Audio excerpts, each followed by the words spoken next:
श्री कृष्ण लीला पुरुषोत्तम भगवान। इसमें अध्याय 1 में यह लिखा हुआ है कि जब इस संसार में असुरों की आसक्ति बहुत ज्यादा बढ़ गई थी, तब पृथ्वी की अधिशास्त्री देवी भूमि देवी स्वयं ब्रह्मा जी के पास गई, जो इस सृष्टि के निर्माता है।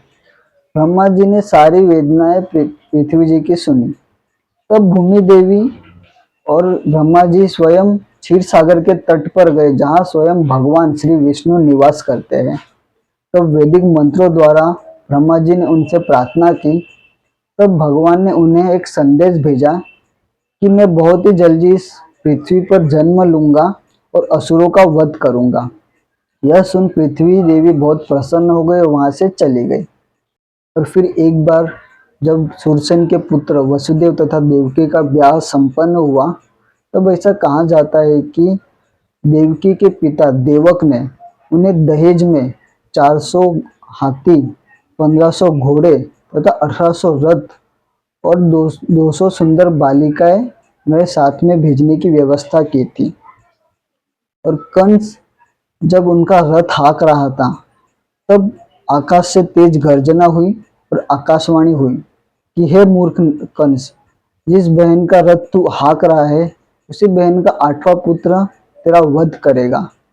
तब कंस अत्यंत क्रोधित हुआ और उसने देवकी के बाल पकड़ लिए और उन्हें मारने की कोशिश की।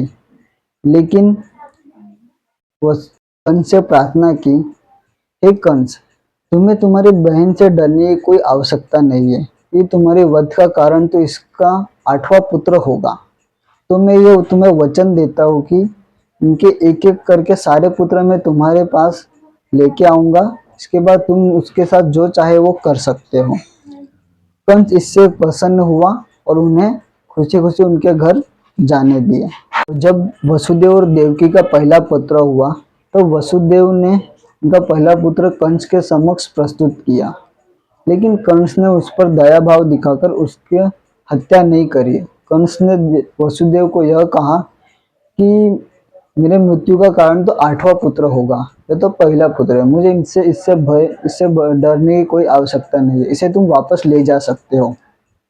तो ये सारी सारी बातें श्री नारद मुनि को पता चली। तो तब नारद मुनि ने कंस को यह कहा कि एक और वृंदावन में गोप ग्वाले प्लस नंद महाराज, ये सारे एक देवी देवता ही है, यह कहकर उसे आग्रह किया।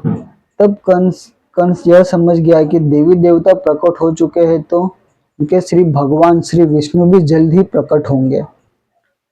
तो उसने अपने बहनोई वसुदेव तथा बहन देवकी को तुरंत कारागृह में डाल दिया और एक एक करके उनके सारे पुत्रों का वध किया। लेकिन वो 8वें पुत्र से बहुत भयभीत था।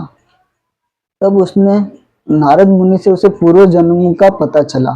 तो यह पता चला कि वह पूर्व जन्म में कालनेमी नामक का एक असुर था, जिसका वध भगवान श्री विष्णु ने किया था। तो उससे भी यही डर था कि इस जन्म में भी उसका वध श्री भगवान श्री विष्णु ही करेंगे। और लीला पुरुषोत्तम भगवान श्री कृष्ण के अंतर्गत भगवान श्री कृष्ण का अवतरण नामक प्रथम अध्याय का भक्ति वेदांत तात्पर्य पूर्ण हुआ।